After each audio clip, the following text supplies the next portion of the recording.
अंबिकापुर में हुए अक्षत अग्रवाल हत्याकांड के मामले में कई बड़े खुलासे हुए हैं। पूरे घटनाक्रम की जानकारी देते हुए पुलिस अधीक्षक योगेश पटेल ने बताया कि मृतक अक्षत अग्रवाल ने ही अपनी हत्या के लिए संजीव मंडल को सुपारी दी थी और इसके एवज में 50,000 रुपए भी दिए थे। पूछताछ के दौरान शूटर संजीव मंडल ने हत्या के बाद अक्षत के गले से सोने का चेन और हाथ से ब्रेसलेट निकालने की बात भी कबूली है। आरोपी के मुताबिक अक्षत ही तीनों पिस्टल लेकर आया था, जिसे घटना को अंजाम देने के बाद शूटर संजीव ने कुछ दूर झाड़ियों में छुपा दिया था। पुलिस ने तीनों पिस्टल के साथ 35 राउंड गोलियां भी बरामद की हैं। हालांकि पुलिस ने अब तक इस बात का खुलासा नहीं किया है कि आखिर अक्षत ने अपनी ही हत्या के लिए सुपारी क्यों दी थी। ऐसे बहुत से सवाल हैं जो इस हत्याकांड में सुलग रहे हैं। अक्षत हत्याकांड में सवाल ये भी है कि आखिर अक्षत ने खुद की हत्या की सुपारी क्यों दी थी। अगर उसे मरना ही था तो वो आत्महत्या भी कर सकता था। साथ ही वारदात के लिए 3 पिस्टल ले जाने की भी क्या जरूरत थी। हत्या तो एक पिस्टल से भी की जा सकती थी। अक्षत ने अपनी हत्या के लिए संजीव को ही क्यों चुना?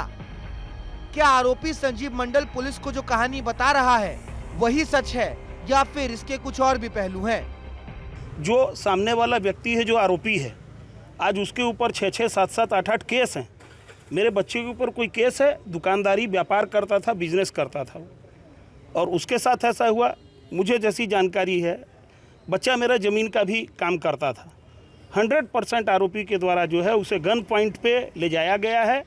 कोई ज़मीन दिखाने के बहाने से ले जाया गया है और उसे शूट किया गया है। क्यों? क्योंकि मेरे बच्चे का जो भी सामान था वो पूरा आरोपी के यहाँ से जब्त हुआ है, बरामद हुआ है। परिवार वालों से भी बात किया है, अभी आसपास के दोस्तों से भी बात किया है, परंतु ऐसी कोई बातें सामने नहीं आई है कि मृतक क्यों अपने आप को खुद से मरवाएगा।